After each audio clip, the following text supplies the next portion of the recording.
Mais on ouvre donc par cette question des grilles de loyer. Elles ont été, une d'entre elles en tout cas, a été révélée par nos confrères de Bruz. Et ça donne une indication sur les loyers à appliquer en région bruxelloise. Alors on va découvrir la carte des loyers. La région a été divisée en 118 zones. À chacune d'entre elles correspond un loyer. Et plus la couleur est sombre, plus c'est cher. Alors beaucoup de critères entrent en ligne de compte. Le centre-ville, par exemple, le prix pour un appartement 2 chambres de 80 mètres carrés double vitrage peut varier entre 650 et 755 euros. Alors on va prendre la direction du nord de Bruxelles maintenant pour aller à Berchem-Sainte-Agathe. Et là, le loyer dans la plus grande partie de la commune est fixé à 670 euros. C'est donc une indication.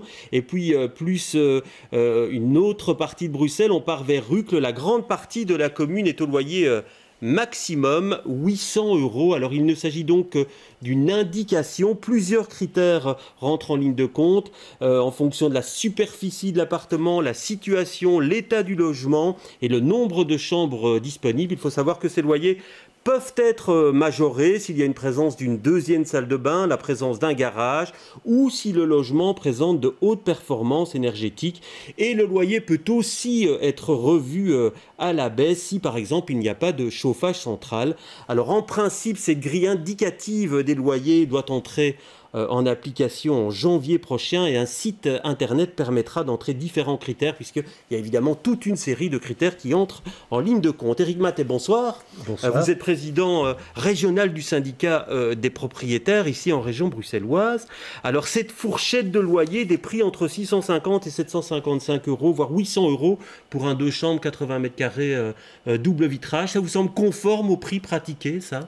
Je crois que c'est conforme. Vous avez très bien rappelé dans votre exposé que ce sont donc des grilles indicatives. Elles n'ont rien de contraignant. Donc ça veut dire que les parties peuvent convenir du loyer qu'ils souhaitent. Bien sûr que ces grilles seront, tant pour le locataire, mais pour le propriétaire aussi, disons, une indication du prix qui peut être demandé.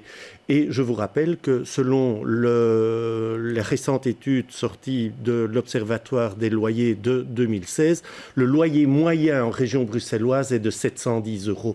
Donc les chiffres que vous avez annoncés, 650 à 800, si vous faites la moyenne, on est très près des 710 euros. Oui, alors c'est vrai que ce n'est qu'une grille indicative. Alors Thibaut de Menten, bonsoir. Vous êtes responsable régional des équipes populaires. Alors ces grilles, vous, est-ce que vous les attendez avec impatience ? Est-ce qu'elles vont vous aider dans votre travail par rapport à une médiation que vous pouvez faire avec des propriétaires ? Bien entendu. Ces grilles, on les utilise déjà. Le gouvernement précédent avait... Oui, parce qu'elles ne sont pas encore officielles. Mais... Non, pour l'instant, ce n'est pas encore officiel, mais on se réjouit qu'elles deviennent officielles, qu'il y ait une communication large qui soit faite en la matière dès janvier, parce qu'effectivement, ça permet de donner une indication et peut-être aussi d'estimer si le loyer est adapté et proportionné aux caractéristiques, aux qualités du logement. Et s'il ne l'était pas, c'est un outil qui permet de renégocier un loyer qui serait clairement disproportionné. On ne va pas chipoter pour 20 ou 30 euros, mais parfois, il y a des propriétaires qui profitent d'une situation de pénurie de logements sur le segment de logements modestes, et en particulier pour les logements de 3, 4 chambres et plus. Il manque cruellement de logements. Et donc, quand on a des faibles revenus, quand on vient de l'étranger, on subit des formes de discrimination. Et donc, quand on finit par trouver un logement, parfois on est un petit peu contraint d'accepter de payer 200 euros de trop, 150 euros de trop. Et dans ce cas-là, on soutient des locataires qui se seraient dans ces situations-là à renégocier le montant du loyer. Alors, le cabinet de la ministre du Logement nous a confirmé effectivement l'existence de ces cartes. Et donc, on nous dit, quoi qu'il en soit, qu'il faut faire attention aux critères fixés puisqu'il y en a énormément. Et donc, ça peut varier, vous l'avez dit.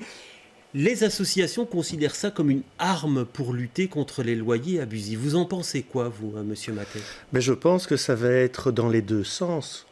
En ce sens qu'il y a des propriétaires qui, comme l'a qualifié Nicolas Bernard, que vous avez déjà eu l'occasion d'inviter sur ce plateau. Donc c'est un spécialiste en logement, exactement. Un prof à Saint-Louis. À un certain moment, dans un colloque de février 2014, il a dit ceci: les grilles indicatives, c'est bien, mais il ne faudrait pas les faire connaître à tout le monde parce qu'il y a des propriétaires qui sont vieux ou des propriétaires qui sont peu informés et qui louent trop bon marché. Donc les grilles indicatives vont permettre à tous les propriétaires de se rendre compte dans certains cas qu'ils louent effectivement trop bon marché. Ouais, et ce sera l'occasion pour eux, lors d'un changement de locataire, d'adapter le loyer pour le mettre en conformité avec les grilles. Donc et ça, il y aura une augmentation. Vous avez, ça, que des personnes qui effectivement bénéficient d'un logement qu'on peut considérer comme bon marché subissent des augmentations? C'est un phénomène qu'on connaît déjà en fait. Quand il y a changement de locataire, effectivement, le propriétaire a le loisir de modifier son loyer. S'il était en dessous des valeurs du marché, il a l'occasion de l'augmenter. Nous ne pensons pas que c'est par mésinformation qu'un propriétaire loue bon marché. C'est peut-être parce qu'il veut tisser une relation de confiance avec son locataire. Et quoi qu'il en soit, dès lors qu'un contrat est signé, il faut s'en tenir au terme du contrat, sauf si on montre qu'il y a lésion, qu'il y a eu une négociation complètement déséquilibrée entre les parties et qu'effectivement le prix qui a été convenu est disproportionné par rapport à la qualité. C'est particulièrement le cas pour les logements modestes. On se dit là parfois qu'il y a une surévaluation du loyer par le propriétaire parce qu'il sait qu'il s'adresse à des gens qui sont fragilisés et que donc par rapport à cela, il y a effectivement une action que pourraient avoir ces grilles de loyer. Alors, revenons-en à l'étude de l'Observatoire des loyers de 2016, dont j'ai ici certains chiffres. Pour un studio, le loyer moyen est de 510 euros. 510 euros. Avec les grilles indicatives, vous avez une marge de 20%, en plus ou en moins. Donc, si vous prenez une marge de 20% en plus par rapport aux 510, vous allez vous retrouver à 610 euros. Je pense que les loyers aujourd'hui, pour un studio, ici j'ai pris le cas d'un studio, sont certainement en dessous des 610 euros.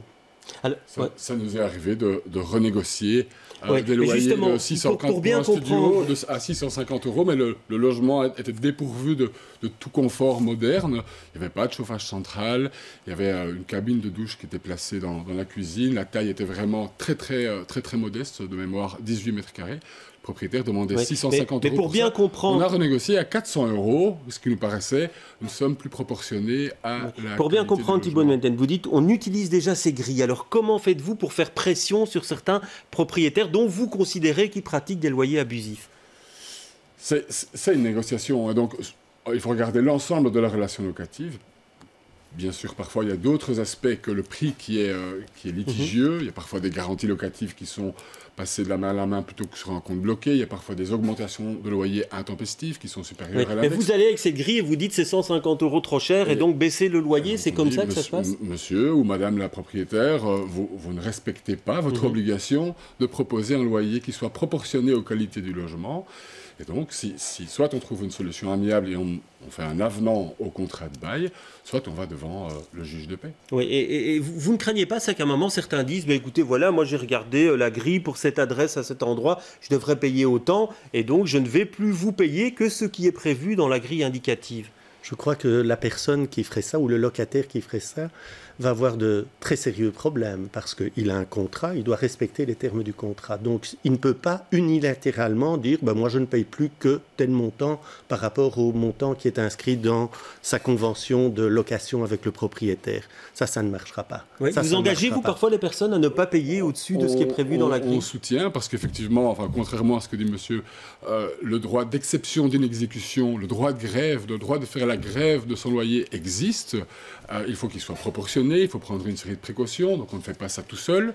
On n'arrête pas de payer même la partie abusive du jour au lendemain. Il faut d'abord avoir cherché une solution amiable, mais dès lors que le propriétaire n'est pas en mesure, a été averti, ne souhaite pas trouver un accord amiable, pas même entre les parties concernées, pas même avec le soutien éventuellement d'autres organisations. Alors, dès lors que c'est annoncé, dès lors que la somme abusive, la partie abusive est provisionnée sur le compte d'un avocat, ce sera au juge d'apprécier si... Oui, Éric Maté, justement, une réaction par rapport à ça, et puis de ce que ça peut représenter comme argument face à une contestation en justice de paix. Alors, j'ai déjà eu l'occasion de m'entretenir avec M. de Menten sur cette problématique-là.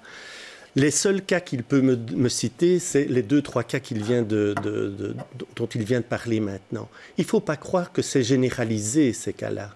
Alors, qu'il y ait, dans certains cas, effectivement, exceptionnels, des loyers qui sont supérieurs à ce qui serait normal de demander, je n'en disconviens donc pas. Ça fasse existe. la grève du loyer, comme ils disent, non, sur ça, les je ne parties pense abusives. pas que c'est utile de faire une grève des loyers. C'est la première fois que j'entends ça aussi.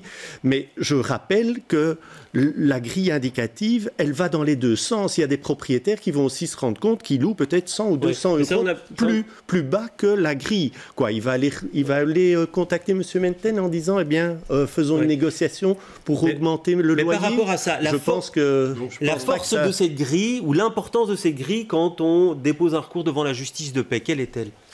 Ce sera au juge d'apprécier s'il y a eu lésion ou pas. C'est le terme juridique. Autrement dit, si le propriétaire a abusé de sa situation de force et par rapport à la situation de fragilité du locataire, peut-être que le juge pourra dire aussi, mais moi je ne suis pas expert immobilier. Et donc, non, mais cette grille doit l'aider à devenir expert. Alors en tout cas, ça permettra, on pense au juge, d'avoir une indication sur est-ce que c'est proportionné ou est-ce que ce n'est pas. Il y a un doute. Et il faudra probablement travailler avec une expertise judiciaire et enquêter un peu plus loin. Le juge ne pourra pas, je pense, se prononcer sur le montant exact du loyer qui serait raisonnable, mais il faudra enquêter plus loin et le droit de renégocier, de pouvoir Est-ce que vous craignez une multiplication des recours lorsque les grilles seront effectivement là en janvier 2018 ?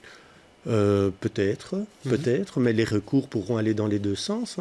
Je vois pas pourquoi le recours ne serait réservé qu'aux locataires et ne serait pas réservé aux propriétaires qui constateraient, comme je l'ai dit il y a un instant, que son loyer est nettement devant le juge de paix, c'est le droit. La notion de lésion existe dans les deux sens, j'en conviens. Oui. Sur le caractère circonscrit exceptionnel du phénomène, j'ai quelques nuances à apporter. Effectivement, il ne faut pas dire que tous les propriétaires, et heureusement, c'est bien le contraire, il y a de très nombreux bailleurs qui proposent des loyers tout à fait raisonnables, et donc il ne faut pas en faire des proportions trop importantes. Néanmoins, l'avant-dernier observateur des loyers a quand même clairement indiqué qu'une dizaine de pourcents des logements mis en location avaient des loyers abusifs. On est donc dans 30 000 logements sont aujourd'hui à des prix supérieurs aux valeurs du marché. Ce n'est pas 10% de loyers qui sont abusifs, c'est que les revenus des personnes qui habitent ces logements sont trop faibles par rapport au prix du marché de ces logements. C'est une nuance très importante. Il faut distinguer le problème de revenus, et c'est vrai qu'il y a des difficultés de revenus parmi les populations bruxelloises. Il y a de très très nombreux ménages qui ont de faibles ressources. C'est un problème. À ce problème-là, nous demandons qu'il y ait une solution qui soit l'allocation loyer, que les pouvoirs publics développent. On nous dit, et mais il ne faut pas je vais nier terminer pour autant là-dessus, le problème de prix qui existe seront aussi. importants dans la détermination de l'allocation loyer. Pour obtenir une allocation loyer, il faudra se conformer à Absolument. Aujourd'hui déjà, des personnes qui sont inscrites dans le logement social, qui ont plus de 12 points et qui ont un revenu faible, à savoir un revenu équivalent ou inférieur au revenu d'intégration sociale, ont le droit à une allocation loyer à condition, et à la stricte condition que le loyer soit raisonnable. Nous avons plusieurs locataires qui sont dans cette situation-là, mais qui n'ont pas pu négocier un loyer correct avec leur propriétaire. Le propriétaire demande 680 € alors que la limite est fixée par le gouvernement à 610 €. Voilà des locataires qui n'ont plus grand-chose pour vivre, mais qui sont privés d'allocation loyer. Que faire d'autre que de donner un coup de main, que de soutenir ces locataires, à renégocier le montant du loyer pour qu'ils prennent des proportions plus raisonnables et que ça ouvre le droit à l'allocation de loyer. C'est ce que nous faisons au quotidien avec les locataires qui ont le courage de défendre notre droit au logement. Oui, allez-y. Écoutez, l'allocation loyer, elle existe. Je pense qu'elle est très faiblement utilisée par les locataires.